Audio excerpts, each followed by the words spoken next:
ओम शांति। सुनते हैं आज 6 फरवरी 2025 के साकार बाप दादा के मधुर महावाक्य। बाबा ने कहा, मीठे बच्चे, पुरानी दुनिया के कांटों को नई दुनिया के फूल बनाना, यह तुम होशियार मालियों का काम है। प्रश्न, संगम युग पर तुम बच्चे कौन सी श्रेष्ठ तकदीर बनाते हो? उत्तर, कांटे से खुशबूदार फूल बनना, यह है सबसे श्रेष्ठ तकदीर। अगर एक भी कोई विकार है तो कांटा है। जब कांटे से फूल बनो तब सतो प्रधान देवी देवता बनो। तुम बच्चे अभी 21 पीढ़ी के लिए अपनी सूर्यवंशी तकदीर बनाने आए हो। गीत तकदीर जगाकर आई हूँ। ओम शांति। गीत बच्चों ने सुना, यह तो कॉमन गीत है, क्योंकि तुम हो माली, बाप है बागवान। अब मालियों को कांटों से फूल बनाना है, यह अक्षर बहुत क्लियर है। भक्त आए हैं भगवान के पास, यह सब भक्तियां हैं ना। अब ज्ञान की पढ़ाई पढ़ने बाप के पास आए हैं। इस राजयोग की पढ़ाई से ही नई दुनिया के मालिक बनते हो।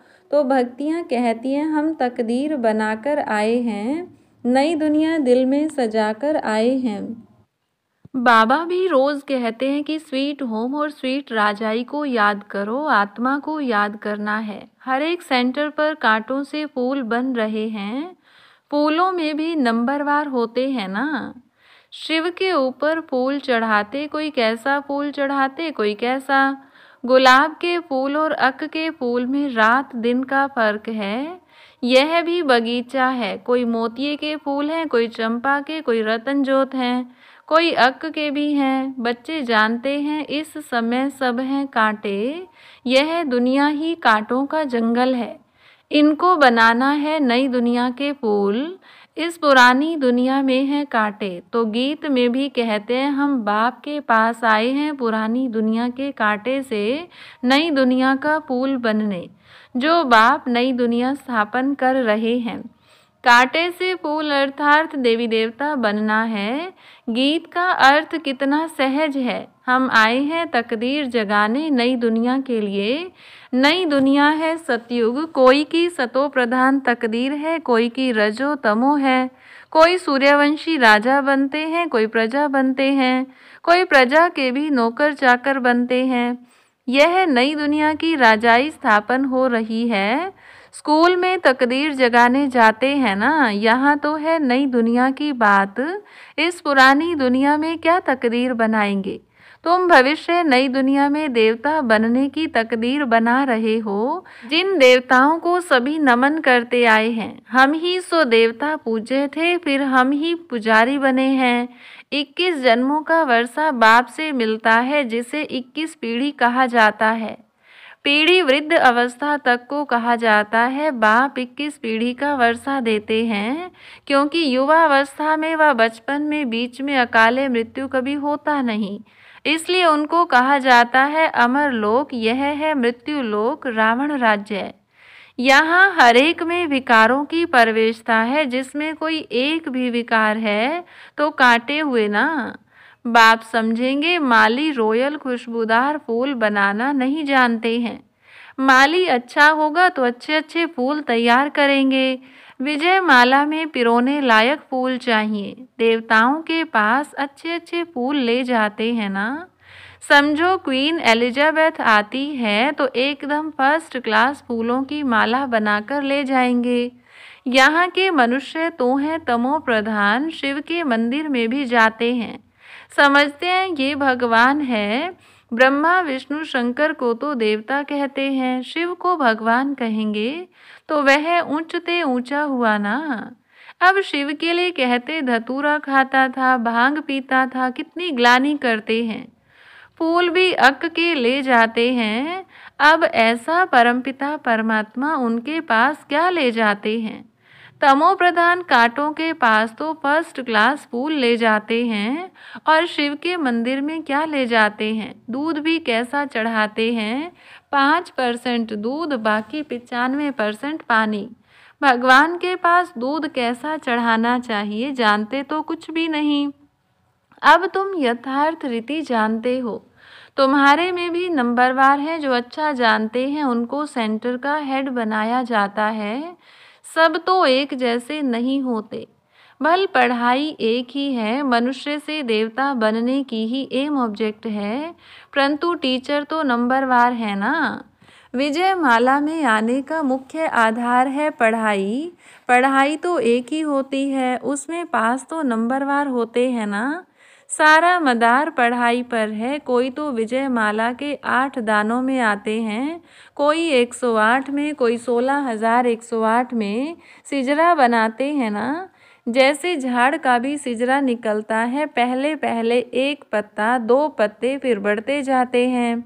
यह भी झाड़ है, बिरादरी होती है, जैसे कृपलानी बिरादरी आदि आदि।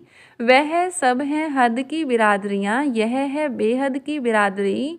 इनका पहले पहले कौन है? प्रजापिता ब्रह्मा। उनको कहेंगे ग्रेट ग्रेट ग्रैंडफादर, परंतु यह किसको पता नहीं है। मनुष्य मात्र जरा भी नहीं जानते कि सृष्टि का रचयिता कौन है। बिल्कुल अहिल्या जैसे पत्थर बुद्धि हैं। ऐसे जब बन जाते हैं तब ही बाप आते हैं। तुम यहाँ आए हो अहिल्या बुद्धि से पारस बुद्धि बनने, तो नॉलेज भी धारण करनी चाहिए ना। बाप को पहचानना चाहिए और पढ़ाई का ख्याल करना चाहिए। समझो आज आए हैं, कल अचानक शरीर छूट जाता है, फिर क्या पद पा सकेंगे? नॉलेज तो कुछ भी उठाई नहीं, कुछ भी सीखे नहीं, तो क्या पद पाएंगे? दिन प्रतिदिन जो देरी से शरीर छोड़ते हैं उनको टाइम तो थोड़ा मिलता है, क्योंकि टाइम तो कम होता जाता है। उसमें जन्म ले क्या कर सकेंगे?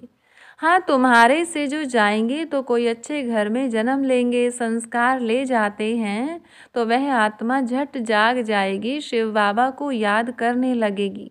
संस्कार ही नहीं पड़े हुए होंगे तो कुछ भी नहीं होगा। इसको बहुत महीनता से समझना होता है। माली अच्छे अच्छे फूलों को ले आते हैं तो उनकी महिमा भी गाई जाती है। पुल बनाना तो माली का काम है ना। ऐसे बहुत बच्चे हैं जिनको बाप को याद करना आता ही नहीं है। तकदीर के ऊपर है ना, तकदीर में नहीं है तो कुछ भी समझते नहीं। तकदीरवान बच्चे तो बाप को यथार्थ रीति पहचान कर उन्हें पूरी रीति याद करेंगे। बाप के साथ साथ नई दुनिया को भी याद करते रहेंगे। गीत में भी कहते हैं ना, हम नई दुनिया के लिए नई तकदीर बनाने के लिए आए हैं। 21 जन्म लिए बाप से राज्य भाग्य लेना है। इस नशे और खुशी में रहें तो ऐसे ऐसे गीत का अर्थ इशारे से समझ जाएं। स्कूल में भी कोई की तकदीर में नहीं होता है तो फेल हो पड़ते हैं। यह तो बहुत बड़ा इम्तिहान है, भगवान खुद बैठ पढ़ाते हैं। यह नॉलेज सभी धर्म वालों के लिए है। बाप कहते हैं अपने को आत्मा समझ, मुझ बाप को याद करो। तुम जानते हो किसी भी देहधारी मनुष्य को भगवान कह नहीं सकते। ब्रह्मा विष्णु शंकर को भी भगवान नहीं कहेंगे, वह भी सूक्ष्म वतनवासी देवताएं हैं। यहाँ है मनुष्य, यहाँ देवताएं नहीं हैं। यह है मनुष्य लोक, यह लक्ष्मी नारायण आदि दैवी गुण वाले मनुष्य हैं, जिसको डिटिज्म कहा जाता है।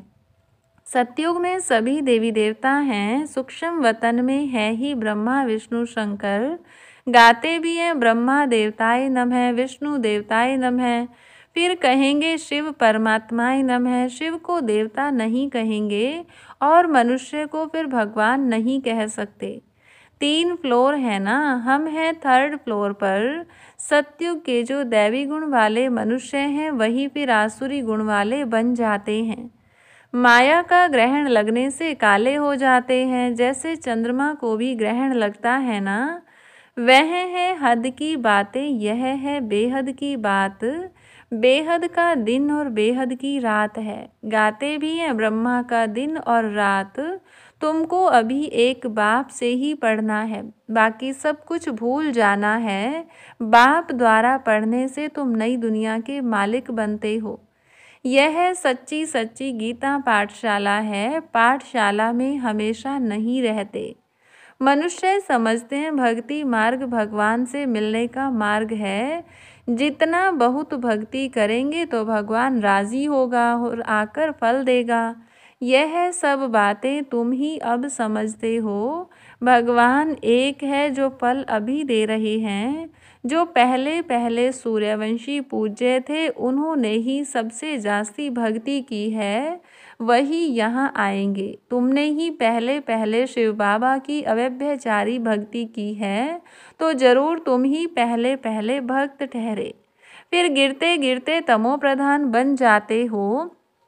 आधा कल्प तुमने भक्ति की है, इसलिए तुमको ही पहले ज्ञान देते हैं।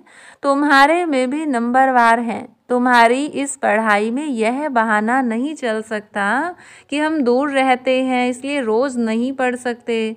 कोई कहते हैं हम 10 माइल दूर रहते हैं। अरे बाबा की याद में तुम 10 माइल भी पैदल करके जाओ तो कभी थकावट नहीं होगी। कितना बड़ा खजाना लेने जाते हो। तीर्थों पर मनुष्य दर्शन करने के लिए पैदल जाते हैं, कितना धक्का खाते हैं। यह तो एक ही शहर की बात है। बाप कहते हैं मैं इतना दूर से आया हूँ, तुम कहते हो घर 5 माइल दूर है। वाह, खजाना लेने के लिए तो दौड़ते आना चाहिए। अमरनाथ पर सिर्फ दर्शन करने के लिए कहाँ से कहाँ जाते हैं। यहाँ तो अमरनाथ बाबा स्वयं पढ़ाने आए हैं। तुमको विश्व का मालिक बनाने आया हूँ। तुम बहाना करते रहते हो। सवेरे अमृत वेले तो कोई भी आ सकते हैं। उस समय कोई डर नहीं है। कोई तुमको लूटेंगे भी नहीं। अगर कोई चीज़ जेवर आदि पहने होंगे तो छीनेंगे। चोरों को चाहिए ही धन पदार्थ, परंतु किसकी तकदीर में नहीं है तो फिर बहाने बहुत बनाते हैं। पढ़ते नहीं तो अपना पद गंवाते हैं। बाप आते भी भारत में हैं, भारत को ही स्वर्ग बनाते हैं। सेकंड में जीवन मुक्ति का रास्ता बताते हैं, परंतु कोई पुरुषार्थ भी करे ना। कदम ही नहीं उठाएंगे तो पहुंच कैसे सकेंगे। तुम बच्चे समझते हो कि यह है आत्मा और परमात्मा का मेला। बाप के पास आए हैं स्वर्ग का वर्षा लेने। नई दुनिया की स्थापना हो रही है। स्थापना पूरी हुई और विनाश शुरू हो जाएगा। यह वही महाभारत की लड़ाई है ना। अच्छा, मीठे मीठे सिकिलधे बच्चों प्रति माता पिता बाप दादा का याद प्यार और गुड मॉर्निंग। रूहानी बाप की रूहानी बच्चों को नमस्ते। रूहानी बच्चों की रूहानी बाप दादा को नमस्ते। धारणा के लिए मुख्य सार। पहली पॉइंट, बाप जो ज्ञान का खजाना दे रहे हैं उसको लेने के लिए दौड़ दौड़ कर आना है। इसमें किसी भी प्रकार का बहाना नहीं देना है। बाप की याद में 10 माइल भी पैदल चलने से थकावट नहीं होगी। दूसरी पॉइंट, विजय माला में आने का आधार पढ़ाई है। पढ़ाई पर पूरा ध्यान देना है। कांटों को फूल बनाने की सेवा करनी है। स्वीट होम और स्वीट राजाई को याद करना है। वरदान, संगम युग के महत्व को जान। एक का अनगिनत बार रिटर्न प्राप्त करने वाले सर्व प्राप्ति संपन्न भव। संगम युग पर बाप दादा का वायदा है 1-2 लाख लो। जैसे सर्वश्रेष्ठ समय, सर्वश्रेष्ठ जन्म, सर्वश्रेष्ठ टाइटल इस समय के हैं, वैसे सर्व प्राप्तियों का अनुभव अभी ही होता है। अभी एक का सिर्फ लाख गुणा नहीं मिलता, लेकिन जब चाहो जैसे चाहो जो चाहो बाप सर्वेंट रूप में बांधे हुए हैं। एक का अनगिनत बार रिटर्न मिल जाता है, क्योंकि वर्तमान समय वरदाता ही आपका है। जब बीज आपके हाथ में है तो बीज द्वारा जो चाहो वह सेकंड में लेकर सर्व प्राप्तियों से संपन्न बन सकते हो। स्लोगन, कैसी भी परिस्थिति हो, परिस्थिति चली जाए लेकिन खुशी नहीं जाए। आज का अव्यक्त इशारा, एकता और एकाग्रता, यह दोनों श्रेष्ठ भुजाएं हैं कार्य करने के सफलता की। एकाग्रता अर्थात सदा निर्व्यर्थ संकल्प, निर्विकल्प। जहाँ एकता और एकाग्रता है वहाँ सफलता गले का हार है। वरदाता को एक शब्द प्यारा है, एक व्रता, एक बल, एक भरोसा, साथ साथ एक मत, न मन मत न पर मत, एक रस न और कोई व्यक्ति न वैभव का रस, ऐसे ही एकता एकांत प्रिय। अच्छा, ओम शांति।